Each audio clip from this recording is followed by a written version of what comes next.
Welcome back to another edition of the Stars and Stripes Cricket Podcast presented by Sportsnection. And on today's episode, we have one of the members of USA's very first Under-19 World Cup squad way back in 2006 in Sri Lanka, and he went on to have a decade-long career in the senior men's national team.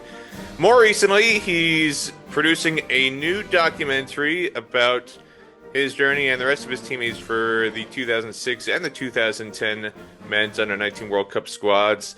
It's called Chasing the Dream. I'm very proud and honored to have Akeem Spooky Dodson on the show. Spooky, welcome to the show. Hey, Peter, what's up? Happy to be here. Thank you so much for coming on. First of all, I want to get your thoughts on how you see the recent production and everything that's going on with the men's team, the women's team, the under-19 teams. There's been a lot going on in Zimbabwe and in Nepal and obviously in India and Sri Lanka with the men. So for somebody who played for USA for as long as you did, what is it like for you seeing the recognition that these players are getting on the global stage? For sure, I think it's a great thing for USA Cricket and for all those players that are involved in playing right now. When we started playing cricket and when we played like you said, a decade ago and so long ago, these are the things that we hope for Team USA, to be playing consistently, for everyone to be playing at a high level and having those opportunities on the world stage to, showcase their talents and be seen by the world and, and really, have their chance to shine. And and it's really, really great to see them all, having that chance and that opportunity to do so. And it's every time I turn on, I made a joke the other day that USA Cricket is the only cricket I watch, on TV because because it's so great to see them out there, and it's heartwarming to say the least. It's beautiful.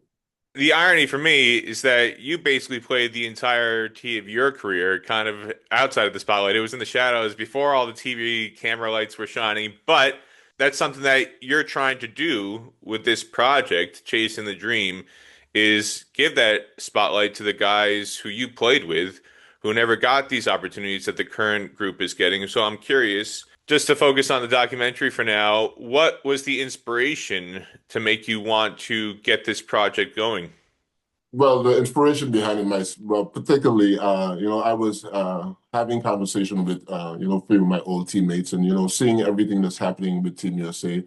And, I was involved with coaching with the under-19s a little bit during the last year. And, just having the experience with them and, really took me back to the experiences that we had, And, I really thought after 20 years, it's been so long. And now that, all the light is shining on USA Cricket and all this recognition is coming, I think, it's time that those guys, especially the guys, a lot of my friends that played on the team that I talk to and we talk about, when we talk about those times, like you said, we played without recognition, in this environment where all we did and everything we sacrificed was almost for nothing, But through our own personal passions and perseverance, we some of us stuck with it, some didn't, and chose other ways. But I think I felt it was definitely time that I told that story, and we had all of my teammates who played with me had an opportunity to tell that story as well. So that's why I reached out to them, and everyone I spoke to was up for it, and I begun putting it together. And I think more than anything else, it's just from my conversations with them and how how really seeing how they felt about it. And last season, I was in LA with one of my old teammates, Abhimanyu Rajab, who played with me, and we played together with Lashings Cricket. I think during that time and my working with the under-19 team, while I had a chance to talk to him and go over it, I really just said that, it's time we did it. And, we started putting it together, and, with his help and with the help of, a lot of my old clubs, the clubs I played with since then I was under-19, with Metropolitan Cricket League and the Villagers Cricket Club. With their support and their backing, I went ahead and started putting the project together, and it's coming together great. It's working. It's an indie project, it's an independent project for now. One of the biggest problems here in the United States, it's not always easy to find funding for cricket in these avenues. So I decided to put in as much as I can for myself, and with help from, like I said, with Lashings Cricket and Metro League. I know for sure we might not be able to make a big blockbuster or anything grand or spectacular, but I know we can tell a great story, and that story deserves to be told now. And we're gonna put it together, and hopefully the world loves it. It's a huge void in the market. I feel when I think back to when I started, 2009, one of the reasons I got started covering cricket in the US and specifically covering USA, I was looking for a way to get into cricket journalism, and the initial goal was I thought I had to go to England or I had to go to Australia because I didn't think there were any cricket jobs that existed in the US. And I went to England, and everybody kind of laughed at me. They said, "Well, what does an American know about cricket? We're not going to hire you. You could go back to America, go cover NFL, go cover baseball. The Americans don't cover cricket." And ironically, it wasn't until I got back that I discovered how much cricket there is in America, and how desperate players are for their stories to be told. And my first experience was in 2009 at the Under 19 National Championships, which was in Brooklyn at Gateway Park, Spring Creek Park, down on the Belt Parkway. You've been there many times, Boogie. You know all about that ground. And That's why I love cricket. yeah, there you go. And so it's places like that, like you said, where players are learning cricket, growing up playing cricket, and there was a lot of good cricket being played there, and players who were desperate to have their stories told. And I looked around, and there was nobody covering them, and I thought, oh. Well, here's an opportunity for me to tell some of these stories and to cover these guys, and that's kind of how I got started covering U.S. cricket. It was more through the fact that nobody else was doing it. It wasn't like I had to throw elbows and push people over through a press scrum. I had as much access as I wanted, or as much access as the players were willing to give, and they were again very keen. And that's kind of what I see with your project, in the sense that there are so many stories that are rich for storytelling in American cricket, and yet I don't understand why there have been so few documentary projects that have been put forward and gotten off the ground. So that's why I'm really excited to see and find out about what you're doing. And you talked about the players being enthusiastic, 100% support for your project, and you doing what you're trying to do from behind the camera and from a production standpoint. I want to know, is there one story in particular, one player that you've come across and reconnected with as a former teammate that you found through talking to them so far in the course of this project, that they shared something that was especially insightful or meaningful or eye-opening that you feel is going to be great for viewers to get a chance to take in? I think most in particular, if I had to mark one out for now, I think Simone Barry, his story I think is most compelling. Especially from the dynamic when we think about, what cricket was then and how it is now, especially from the reference of, how much funding is in cricket, how much support there is for cricket, especially from not only from organizational standpoint, but also as from a family structure as well, so that should be a great story to tell, and a great one to hear. I think, I'll definitely leave it for him to tell himself, for the world to hear it from him, from his lips, from his perspective. And like his story, there are a lot of similar stories as well. And just like your story as well, your story also rings true in a lot of the stories told, and we'll be telling that in our documentary as well. Like for myself, I was also faced with that dilemma, right? As a cricketer, they told me that I'm wasting my time here in the USA. Why don't I go back to Guyana, or go here, or go X, Y, Z, and go play wherever else and try to be a cricketer there, right? But for me, I really did have a vision of what the American cricketer, what the future of an American cricketer could be, and I took that onus on myself to say that if I want to be a professional, if I want cricket to be professionalized in America, I first need to stand up and say, hey, I need to be a professional here in America for everyone else in the future, right? For the future generations to say, hey, someone did do it, right? And I can if I want to, right? So, as we tell those stories, I think most everything, like much like you were saying, will actually connect, right? And again, when you came to Gateway that first time, you were telling you like for us, what we wanted was, a chance to be seen as cricketers, right? So someone to, take notice of us and put us on the world stage as well. We fought for it, we tried hard, but there was always something that kept us out. Kept us just a little bit back, or just held us back a little bit, right? Whether it was not enough funding or not enough facility or not enough infrastructure, right, to make cricket possible, right? So all those things I hope to discuss and bring light to it. And there's so much, right? There's so many other stories to be told. This story is just one story, right? It's just scratching the surface. There are countless stories of people who have pushed for cricket and strive for cricket here and played cricket for the longest time in the United States, and with no recognition, just passion and passion and no glory. One of the things that is front and center on the website for Chasing the Dream is at the top, the lost generation. That's the caption that you've given to your teammates, the true story of the 2006 USA Under-19 cricket team. And as wonderful as it is to see the opportunities for the likes of Nitish Sedini and Adnit Jam, who scored centuries for USA at the Under-19 World Cup in Zimbabwe, and they got very much deserved recognition and plaudits for doing that for USA.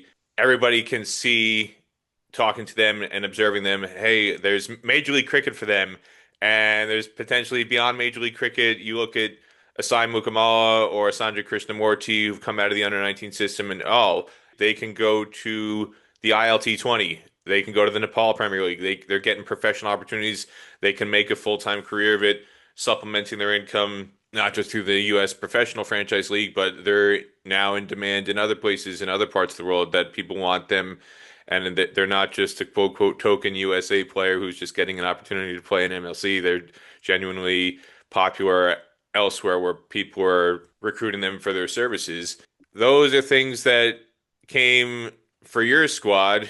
If you were in the Under-19 World Cup now, instead of in 2006 when all these things existed, those things could have been things that you got to experience. And unfortunately for you and some of the other guys, they didn't really necessarily get those opportunities. I know you got a brief opportunity with the Caribbean Premier League in the middle of the 2010s, but on the whole, these are things that I don't want to necessarily say current players are taking for granted, but their frame of reference is completely different in terms of what their reality is compared to the reality that you had to face, where these guys are essentially having an opportunity to commit themselves full time to cricket, whereas you and your teammates and other guys, they had to balance cricket with pursuing a job because it wasn't necessarily always realistic to commit 100% full time to cricket, just from a financial standpoint, pragmatic standpoint.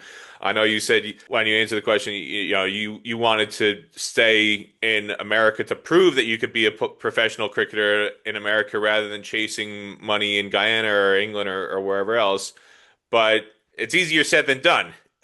And so I'm curious, first, when you came out of the 2006 Under-19 World Cup, what was your mindset in terms of a teenager coming up against teams, whether it's New Zealand or West Indies, and you guys gave West Indies a serious fight, and you look after the fact and you see guys like Sunil Narayan and Kyron Pollard who were in that team, who go on to have incredible professional careers, and the South Africa and Australia, you've got players in that Australia team. I believe Aaron Finch was in that Australia team.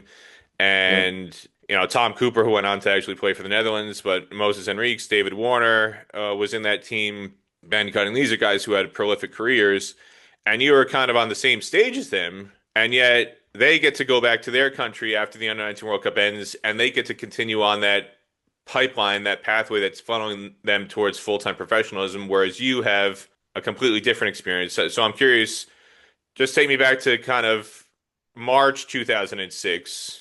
And when you come home from the World Cup in February, what was your outlook at that point in time in terms of what you realistically thought could happen with your cricket dreams? Well, for me in particular, I think my outlook coming back from the 19 World Cup was a very, very optimistic one, right? For sure. Not only did we just play on this grand stage against all these like you said, we didn't know that they would go on to become these fantastic cricketers themselves, but we definitely saw the talent they had, and I think from that crop of cricketers, they were a great set of talents. But having that experience, we had actually had we also won a game against Namibia for the first in that tournament, right? So I think that win had gave us a lot of confidence. And coming back, we were, at the time we were told about a lot of opportunities that would be presented to us at the time, and they were as they had planned to further invest in cricket at the time and develop cricket. And so we were optimistic for us for sure. We were optimistic about our hopes and dreams for cricket, right? But as things progress, I think what really set us back more than anything else, it wasn't so much when we first came back. I think it was the about a year or two after that when USA Cricket was suspended again or banned. Sometime after that, I think after that, that's where we sort of see a bit of shift in most of the other guys in the team and cricket around America and around USA in general, right? Where there's this off switch that kind of goes off, and it's this downward sort of cycle for a few years, I think, until back in 2009, I think, or for about a year or so, right? So I think during that period, I think there was a bit of doubt about what the future of cricket will be or what it could become. But for me, I think I was always sort of that optimistic sort of person, more than optimistic. I was always a sort of person that believed in what potential cricket had for the future, and I always was very invested in that. And I always had that drive for cricket and love cricket. I guess because that's what I came back with from on the 19 World Cup more than anything else. That added drive and that passion for the game. I just really, really wanted to take it to another level after that more than anything else. And I figured after the ban or the suspension in 2008, I really took it upon myself to figure that if I could, even if the board or even if there was no support for it, I will try to find my way. Because I was always the type of person that believed in myself, and believed in my potential and my own abilities to either to earn for myself outside of cricket, right? So I trust my ability to do that, and then always make time for cricket, and that was for sure that was the biggest struggle. Finding that balance, I think, was the most difficult thing in that era, right? Finding the ability to able to work every day and then carve out a little bit of time for cricket, and then still find time to rest, and then get back to work, and make that a daily struggle. It was a daunting task for sure. A lot of people, it's definitely a question I definitely get asked a lot, like especially from people who know me before. Because if you know me, especially before under 19s, even through under 19s, if you know the cricketer I was then to the cricketer I became in my mid 20s, it was a stark difference. Under 19s, we were quite amateur. And we saw that on that stage, right? And so so when we returned, not only did I return with this drive to be better, right? I also returned with this drive to, I saw what the level was, right? So I had this goal to reach, right? This benchmark to hit. So I had something to work towards. I worked towards that, and really in the next few years, and it really was really due to the overall cricket environment here in the United States at the time. I think really made me into the cricketer I became, I think, at that time. So during that period, it was definitely rough. It was definitely not only a trying time, but a difficult. A lot of decisions had to be made. I'm not decision, but I had to really decide. I was going to go for this cricket thing more than anything else. I want to even roll back a little bit further to 2005 and that qualifier and the start of your under 19 career with the USA, which was actually in 2003. I mean, the under 19 team is not the juggernaut that it is now back then. And first there was that coming out of 2003 where you guys did not perform very well at the qualifier. You didn't come close to qualifying for the under 19 World Cup. And then leading into the 2005 qualifier in Canada, USA was also going through a suspension at that point in time administratively. So the participation for your team was completely up in the air, literally until I think a week before the tournament, and it was very rushed, very last minute. Where I've heard stories from guys where the kit arrived like the night before at the team hotel, like they didn't even know if you guys were going to have uniforms to wear to go out into the field to compete and look like a legitimate international competition. I mean, it was all very chaotic, and you get to go and play in that under 19 qualifier, which was up in Canada. And on the first day of the event, USA shocks Canada. Nowadays, they always try to schedule the USA Canada match for last to save it to the end to build up to it. But before, nobody was expecting USA to be that good, so it was like, oh, we'll just put USA and Canada on the first day. Whoa, and you beat them, and then that paves the way for you to go through the rest of the tournament and go to the under 19 World Cup. So take me through kind of when you mentioned administrative chaos. I mean, it's never ending in American cricket, and it continues to this day with USA cricket being dissolved by a federal judge, and how much is the ICC involved currently in terms of administering USA cricket. So you're one of the people who experienced it firsthand, going way back when in 2005, and then again in 2007, 2008. So what was the atmosphere, I guess, going into that 2005 qualifier, with first not knowing if you're actually going to even get to go, and then going there last minute, have everything rush, and then you beat Canada, and that lays the foundation for you to go to the World Cup in Sri Lanka.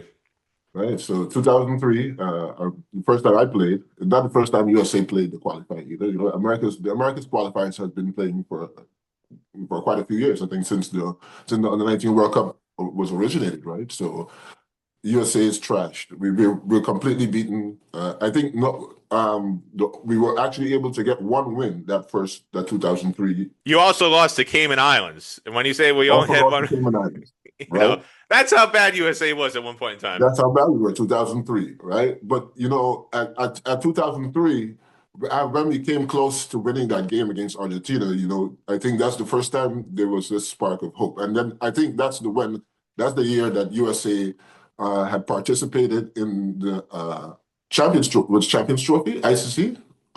2004, yep. In 2004. So after that appearance, right, there was a bit more funding now for USA in cricket. So for us, I think at that time, that was the first time before they traveled, they held a junket in Texas before they picked the team. Dallas, I think it was. And we all met up in Texas, and they picked due to the stipulations at the time, as always the stipulation, right? You needed a certain amount of players had to be, had to have American passports and things like that. There was no actual structure for under 19s in the regions or around the zones at the time. In the regions, I think they call it. In every region, the organizers held small trials, and they picked. Not whole teams, but they picked small groups of kids to go to Texas for this junket, where they did a small, national trial. This was the first time they did a national trial, right? I think to pick this under 19 team.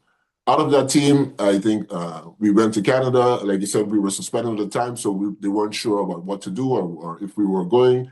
We ended up getting there, and I think just smashed together.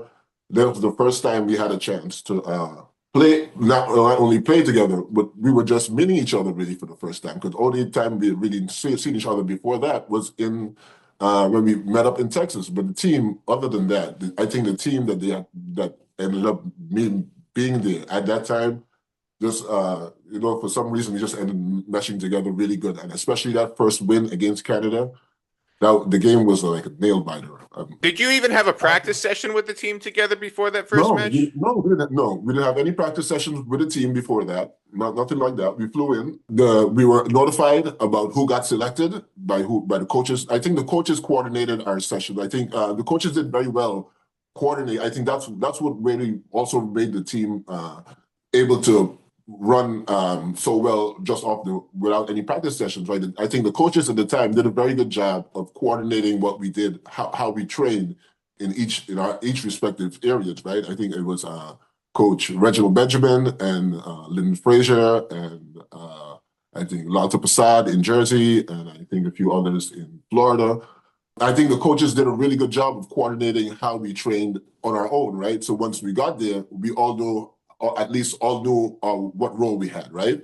I think more than anything else, we were all very skilled in our own right? So we knew, and the whole tournament, they put the tournament, if you've ever been to King City in Canada, you see it's a very large ground. The grounds are huge, especially for under 19s, and they had the boundaries spread so wide, especially against the game against Canada.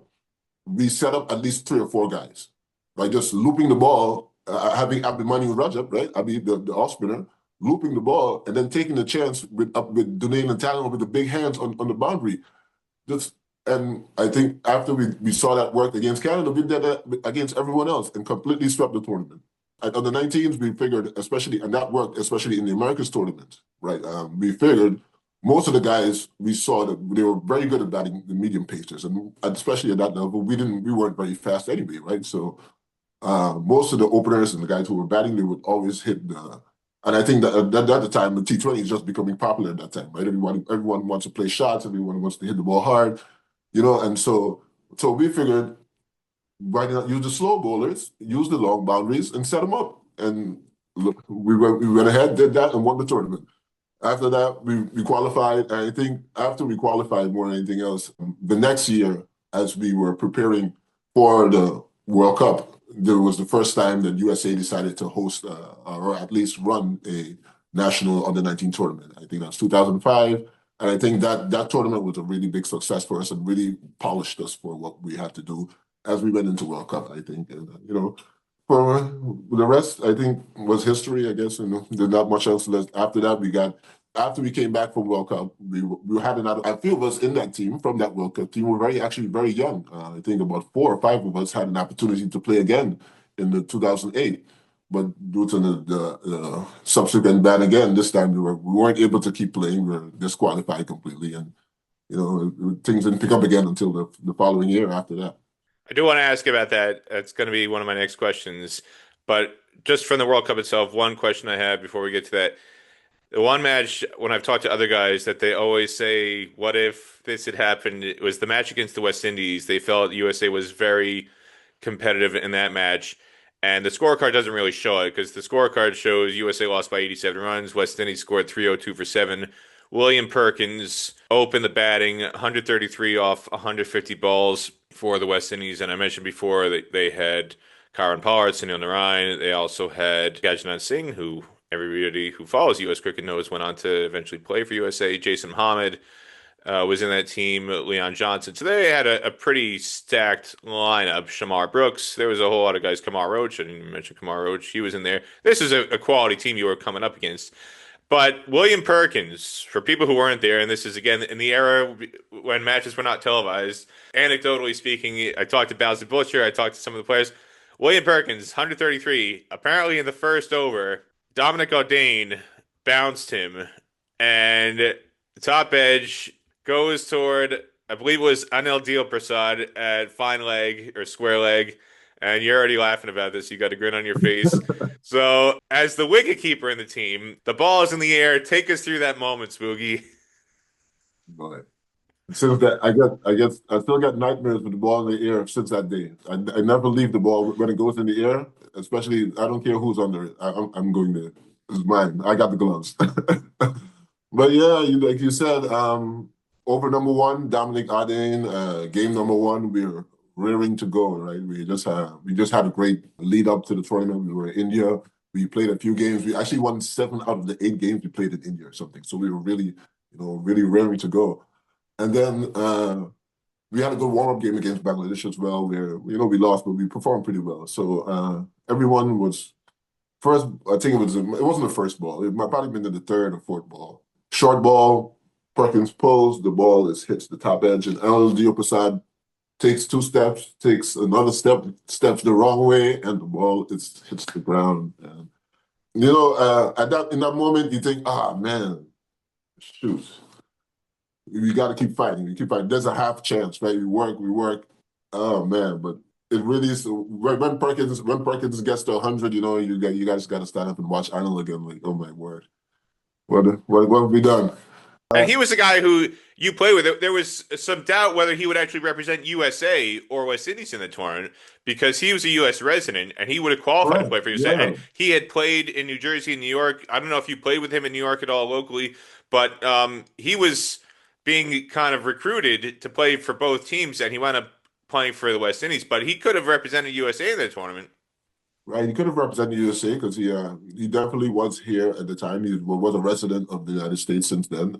He was living in Florida and playing in New York, so we played against each other and with each other, especially at the like in the lead up to even the lead up to the World Cup. I think he played in that national tournament for one of the teams, right? So we had seen him before, and we had seen the experience. That's why we knew that we actually had that plan for him to bowl him a short ball. So we knew that bowling him a short ball was probably going to get him, a top edge or get him to sky into someone.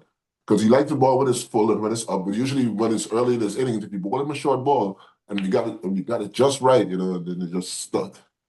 Catches win matches. That's what they say, right? But The game could have been very different for sure because they ended up with about 315 or something, and I think we ended up bowl out for about 215 or something. And his 100 runs was a complete the difference in the game. Not only did his 100 solidified it in the game, right? His 100, he ended up in a big partnership as well with Gajanan Singh down in the bottom, right? Down late, because I think Gajanan batted about 6. So we were actually still getting wickets on the other end. Brooks, Muhammad, who else batted that day? I can't. There were a few others, right? A few others, I think, yeah, also went on to play for the West Indies. he had 131 run partnership with Gajanan Singh down the order. Right. Yep. And And Gajanan scored 65 off 52 balls, 6 fours, 3 sixes. On the other side, you haven't brought it up yourself yet, so I'll bring it up for you. Again, in the USA reply, you were part of a partnership with Hemant Punu, the captain, as you scored 43 off 76 balls, 5 fours. Punu, at the time, that was a USA record, a USA under 19 player in an under 19 World Cup, 65 off 52 balls with 10 fours. So when you're batting out there with him and you're rolling along, did you have upset on your mind? Or are you just hitting the ball and you're just focusing on the task at hand? Well, upset was on the cards for sure, but it was a tall task. It was a lot of runs, especially at that time. 315 and 50 over a game. That's a bit of a tall task.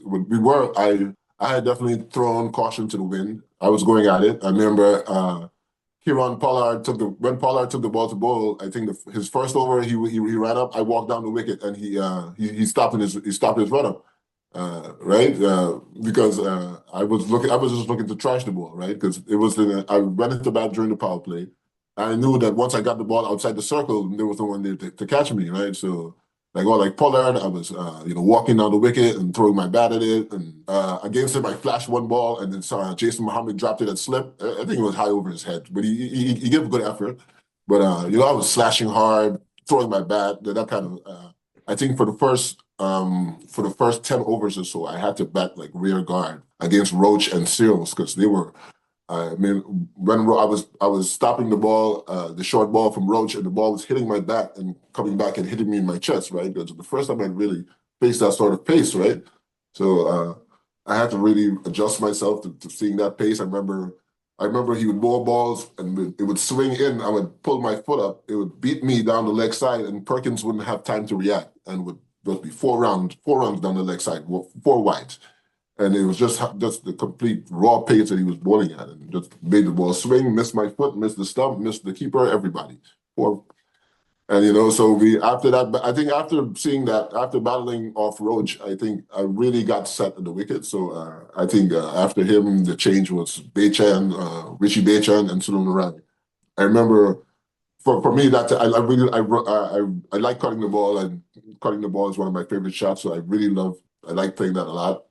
I started cutting Bechan on the other side, and Perkins was telling me if I could cut any one of these guys, then I'm really good, right? Because both of them, I think, at the time were playing already for Trinidad senior team for the national side. So I think for the next 2 balls, obviously, I cut it back to back for 4. Those were the 2 fours I hit. I think two of the four boundaries I hit back to back, obviously, in the line in that game. I think mainly because Perkins was egging me on. So, but I think more than that, Puno's innings in that match was really a masterclass. I think he batted. Much of my job on the other end was really just giving him the strike, and he really took charge of that innings for the most part. But I think after I think we got to about a stage where we needed about maybe 8 or 9 and over, something like that. And we both got out, just trying to hit the ball a bit too much and a bit too, playing a bit too aggressive. I don't think we had the best bats in the world as well, right? We didn't have the best gear. I think if we had a bit better gear as well, we probably would have put on a better show. But I think we gave it a good shot. I think that really was a tough ask for us. We gave it our all in that game, and I think it affected us a little bit as the tournament went on. We weren't able to give the same kind of fight in the other games, even though we were able to put up a decent shows of ourselves, I think, in the other games, but we weren't able to give that same kind of fight like we did in that first game for the rest of the games. I interviewed Aaron Finch before the start of Major League Cricket. I think it was 2 or 3 years ago. And I asked him what he remembered from playing in the Under-19 World Cup against USA or any other memories he has of American cricket prior to coming over to play in Major League Cricket. And he says, yeah, I remember that American wicketkeeper. I don't know his name, but I remember batting against USA, and the wicketkeeper, he had a toothpick in his mouth, and he was chewing on a toothpick, and I thought that was the coolest thing ever. So he's talking about you, Spooky. Explain the toothpick. Why were you having a toothpick behind the stumps to chew on while the other team's batting? Sometimes I used to chew gum, but sometimes chewing gum for so long, I would get tired of chewing gum. So sometimes I would just take a toothpick instead. And I mean, I thought, like you said, it was the coolest thing ever because, oh man. So now we know the secret's out. Aaron Finch can finally get the answer as to why Boogie Dodson had a toothpick in his mouth behind the stumps. So sometimes chewing gum gets a little irritating. So I would sometimes after a while, sometimes you might see me. I might have a bottle cap sometimes if I don't have a toothpick. A toothpick is usually good because it's probably just after the water break too, and they probably had those little snacks for.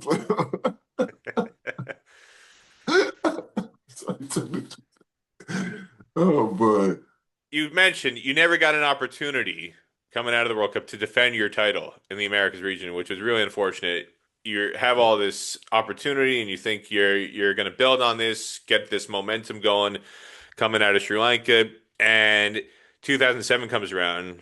And it wound up being Bermuda, I believe, who wound up going to the Under-19 World Cup in Malaysia.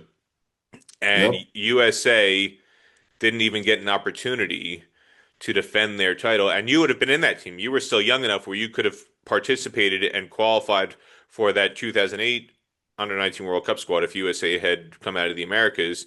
You don't get that opportunity. How much impact do you feel that had on the future development or lack thereof for a lot of your teammates that were in that age range? I think that was probably the biggest cause of the stagnation for that time. I mean, if you think about it, even if you look at it from the perspective of the team that played in 2010, in that edition, right? You have Stephen Taylor, Gregory Studiao, Andy Mohammed, who held the top score until now, right? As the leading scorer for USA in under-19s, right? So if you look at that team, Hamad Shahid, all those guys who later went on to play for USA, and a few others that later, I think a few others in that team later represent USA as well. But if you look at that team who played then in 2007, they were all core members of each of their regional teams, right? So most of them, or if not all of them, most who would have qualified would have been a part of that. So we have a part of that 2010 team, a part of our team in 2006, making up that team that would have been 2008. And I think that team, if we had seen West Indies again, we might have toppled them over. I think I would hope so, because if you remember, West Indies cricket at the time, I think, was just in a bit of a decline, and they didn't have the same kind of impact they had at the 19 World Cup that year as they did the years before. And I think they were vulnerable, along with a few other teams that played that in Malaysia that year. That team could have been great. And if you look at the players from that team, most of those, it would have been a team that consisted of 90% American-born cricketers, right? Cricketers that were born here in the USA. And for what that could have been not only on the field, but off the field as a benchmark for what impact they can have culturally for the sport in the United States, right? I think that's the big thing that was missed there for that year.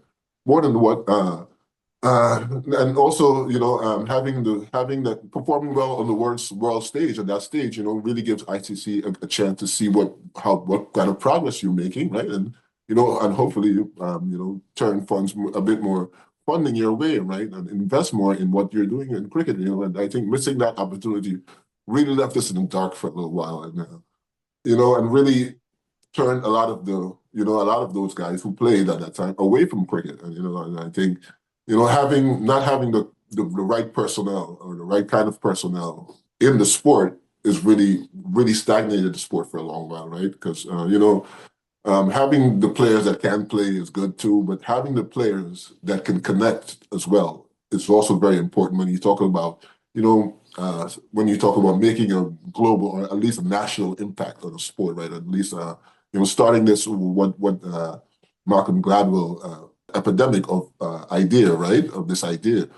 I do believe that is something that not only missed on the field, right? What if could have happened for us as cricketers, as we could have, or what potential we could have had as T20 cricket was just emerging at the time, and what that could have meant for a lot of those guys who were very talented. If nurtured, that could have been great cricketers who decided to give up the sport because they either had to, pursue other opportunities or other avenues because, they had family to provide for, or, they were just at that age where they needed to start providing for themselves, right? So, it's a delicate dynamic. It's one that you could say that it's a vast potential there that could have been missed, but you can dwell on the could-haves, right? For sure, we have the opportunity now to tell that story and now move forward, and then hopefully build on not let that happen again, right? Build on the future and to make sure that that kind of thing that doesn't happen for future generations, and not leave that kind of gap for guys like Adnijam and Uttarash Srivastava, right? For them, there should be nets in place, things that things that prevent this from happening in the future, so that cricket could be what it needs to be for the future, for sure. Got a lot more to talk about with Akeem Dodson, but before we continue, I want to remind everybody that today's episode of the Stars and Stripes Cricket Podcast is brought to you by Sportsnection, the home of the first ever U.S. cricket trading card set, the Stars and Stumps series. Head to sportsnection.com to get your hands on limited edition items, including autographed cricket trading cards from up-and-coming USA men's stars from the T20 World Cup squad in India, such as Sai Mukamala, Sanjay Krishnamurti, Mohammad Mohsin, and Shubham Ranjane. Stars and Stripes Cricket Podcast listeners can use coupon code PDP2026 at checkout to get 20% off any online order. That's coupon code PDP2026. Sportsnection is not only American owned, but their cards are printed in the U.S. of A. in the great state of Illinois. Once again, that's Sportsnection, uniting athletes and fans through trading cards.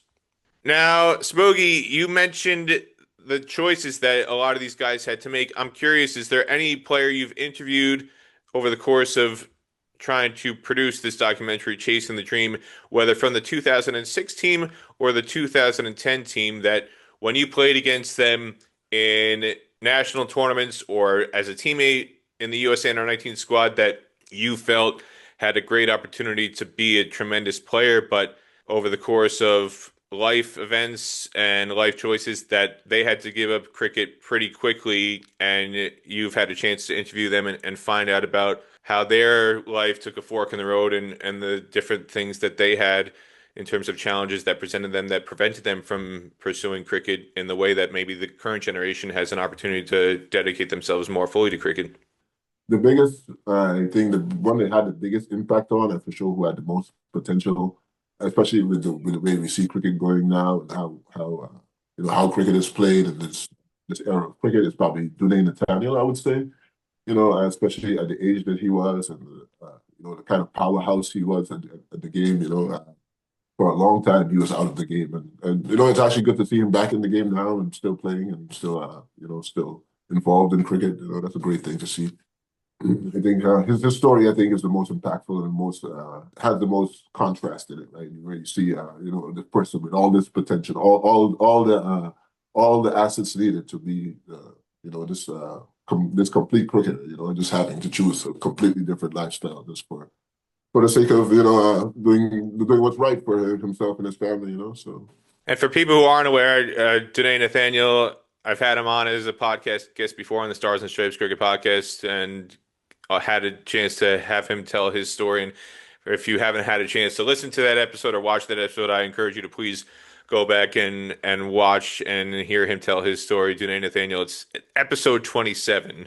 We're well past that now. But Danae, just to kind of briefly sum up his story, in part because of the suspension and that inability to keep playing for USA when USA was suspended in 2007 and they couldn't go back to the Under 19 World Cup and there was so much up in the air, he enlisted in the US Air Force. As a teenager, went into the Air Force and spent 10 years, I believe, thereabouts in the military. And he was very, very proud to represent his country on the cricket field and just as proud, if not prouder, to represent America by serving in the military. And we're so grateful for Danae's service, both for cricket and for serving in the military and doing what he did. But to your point, Akeem, I mean, that's a choice.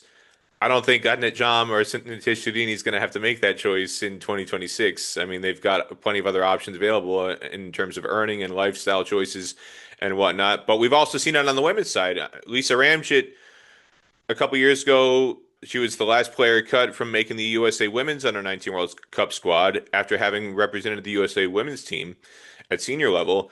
And she took a look at the big picture and decided, I don't know if I'm realistically going to have an opportunity for a full-time professional cricket career.